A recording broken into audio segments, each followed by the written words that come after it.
లక్ష్మీప్రసాద్ రెడ్డి అన్న గారిని సన్మానించవలసిందిగా మన గ్రామ అధ్యక్షులు టీడీపీ నాయకులకు కార్యకర్తలకు ఇక్కడ ఉన్న స్టేజ్ ముందు పాత్రికేయులకు ప్రతి ఒక్కరికి కూడా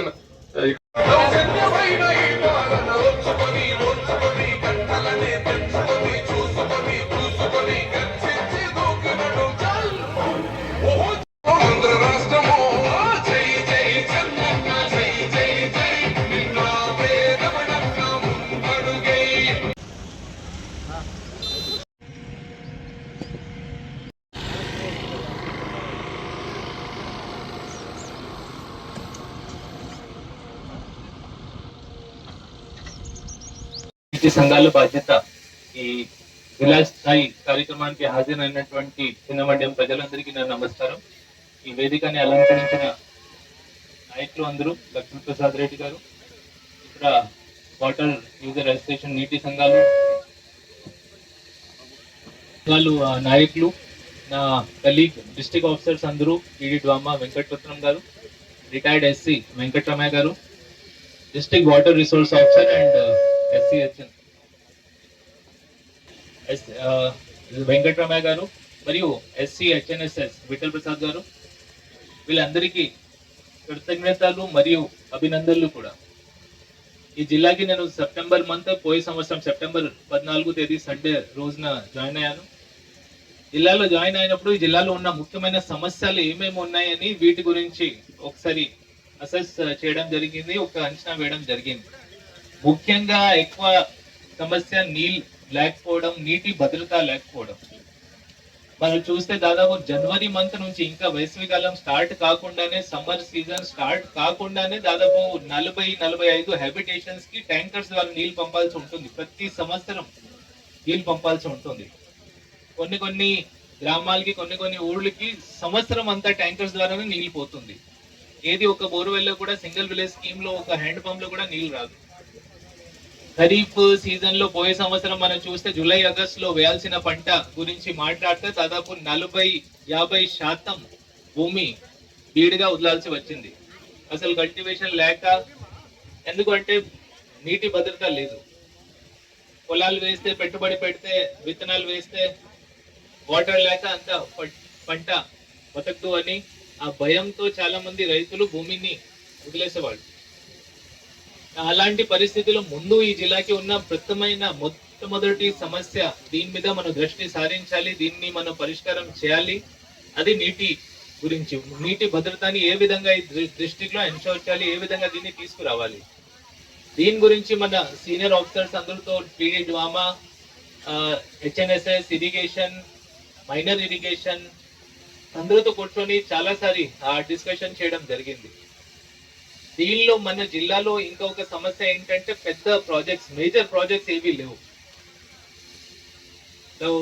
మన చుట్టుపక్కల ఉన్న జిల్లాల్లో మనం చూస్తే 25,000 ఎకరాలకి పైన ఉన్న ఇరిగేషన్ ప్రాజెక్ట్స్, రిజర్వాయర్స్ ని మేజర్ ప్రాజెక్ట్స్ గా భావిస్తారు. మన జిల్లాలో ఇలాంటి ఒక్కటి కూడా లేదు.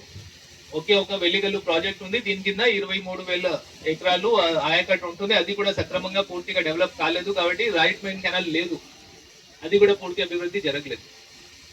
కానీ ఇలాంటి పరిస్థితిలో ఒకే ఒక రిజర్వాయర్ ఉంది జిల్లాలో. ఇలాంటి పరిస్థితిలో మన జిల్లాలో నీటి భద్రత ఎలా ఎన్షోర్ చేస్తాం? దీని గురించి చాలా ఆలోచించిన తర్వాత ఈ మనకి శ్రీనివాసపురం రిజర్వాయర్ ఉంది, ఈలేరు దగ్గర అడవిపల్లి రిజర్వాయర్ ఉంది. ఇవన్నీ HNSS మెయిన్ కాలువతో కనెక్ట్ చేసి నింపడానికి అది ఇంకా ఒక 1 year 2 year తీసుకోవచ్చు. ఇంకా 400 కోట్ల రూపాయలు దీనికి కనీసం ఖర్చు అవుతుంది. ఇంత ఆర్థిక సమస్యలు, ఆ రాష్ట్రంలో ఉన్న ఆర్థిక కష్టాలు దృష్ట్యా అది ఈ సంవత్సరం ఈ సీజన్ లో కుదురుతుందా లేదా అని మన ముందు ఒక ప్రశ్న వచ్చింది. ఇప్పుడు అలాంటి చూసినప్పుడు మనం ఉన్న MI ట్యాంక్స్ గురించి మనం ఎందుకు ఆలోచించడం లేదు? మన ప్రతి గ్రామం దగ్గర చిన్న చిన్న చెరువులు ఉన్నాయి, పెద్ద చెరువులు కూడా ఉన్నాయి. వీటన్నిటిని మనం రిజర్వాయర్ గా, వీటన్నిటిని మనం నీటి ఆస్తిగా, ఒక వాటర్ అసెట్ గా, దీన్ని ఒక రిజర్వాయర్ గా భావించి వీటిని నింపడానికి మనం ప్రయత్నిస్తే ఎందుకు మనం సక్సెస్ఫుల్ కాము అని ఒక ప్రశ్న అడిగాను. డెఫినెట్లీ చేయవచ్చు సార్, మీరు చూసి ఉంటారు. బట్ చాలా ఎఫర్ట్ పడుతుంది. ముందు కూడా దీనికి రకరకాల ప్రోగ్రామ్స్ ప్రభుత్వం తీసుకువచ్చింది, కానీ ఇంత సక్సెస్ కాలేదు. మన అందరూ కలిసి కృషి చేస్తే ఏది అసాధ్యం అయితే ఏది లేదు అని క్లియర్ గా చెప్పాం డిస్ట్రిక్ట్ ఆఫీసర్స్. మనం అందరూ కలిసి కృషి చేస్తాం. నేను ఇదే జిల్లాలో 2016లో ఇప్పుడు 15 సంవత్సరం క్రితం సబ్ కలెక్టర్ గా తిరుపతిలో పని చేశాను. ఈ ఏరియాలో నేను చాలాసార్లు ట్రావెల్ చేసేవాడు. ప్రతి గ్రామం దగ్గర చెరువులు కనిపిస్తాయి, కానీ సంవత్సరాలు దశాబ్దాల వరకు నీళ్ళు రాక ఆ భూమిని కప్పేసి చాలా మంది ఎన్క్రోచ్మెంట్ కి పాల్పడతారు. కంప చెట్లు పెరిగేసి అసలు చెరువు ఎక్కడ ఉంది, ఫీడర్ ఛానల్ ఎక్కడ ఉంది, భూమి ఎక్కడ ఉంది, పొలాలు ఎక్కడ ఉన్నాయి, 3-4కి తేడా లేకుండా పోతుంది. కానీ మన ప్రతి చెరువుని ఒక చిన్న రిజర్వాయర్ గా భావించి ఒక ఊరు దగ్గర ఒక రిజర్వాయర్ మనం క్రియేట్ చేయగలిగితే ఒక ఇరిగేషన్ ప్రాజెక్ట్, ఒక నీటి వనరులు ప్రాజెక్ట్ ని మన ప్రతి గ్రామం దగ్గర ఎందుకు చేయలేమని, మనం చేయకపోతే ఇప్పుడు ఎవరు చేయగలుగుతారు? గవర్నమెంట్ దగ్గర ఎన్ని రిసోర్సెస్ ఉన్నాయి, ఇంతమంది మ్యాన్ పవర్ ఉంది, అన్లిమిటెడ్ లేబర్ సప్లై. నరేగాలో ఇప్పుడు విబి రామ్జీ పథకం కింద మనకి అన్లిమిటెడ్ లేబర్ సప్లై కూడా ఉంది కదా. దాదాపు రోజుకి 30-40 వేల మందిని లేబర్ ని మనం మొబిలైజ్ చేయగలుగుతాం. ఇన్ని రిసోర్సెస్ మన దగ్గర ఉన్నప్పుడు మనం ఎందుకు చేయలేము? మన జిల్లా కలెక్టర్ నిశాంత్ కుమార్ గారికి, మరియు మన ఎస్సీ గారైన విఠల్ ప్రసాద్ గారికి, మరియు వెంకటరామయ్య గారికి, మరియు మన వెంకటరత్నం సార్ గారికి, మరియు డిఈలు మనకి ఇక్కడ చేసిన చిన్నమండం మండల రైతులకి మరియు మా కార్యకర్తలకి అందరికీ మరొకసారి నా హృదయపూర్వక నమస్కారాలు. ముఖ్యంగా గత 2 సంవత్సరాల్లో మన చూస్తున్న ఇరిగేషన్ గురించి వస్తున్న ఇప్పుడు పూడికతీతలు ఇలాంటి ప్రోగ్రాములతో, మరియు ఇక్కడ ఉన్న 3 మండలాలు, అటు సైడ్ ఉన్న 3 మండలాల్లో కూడా రైతులందరూ సస్యశ్యామలం చేసేటట్లు మనము ఈరోజు నిరూపించుకోవాలి.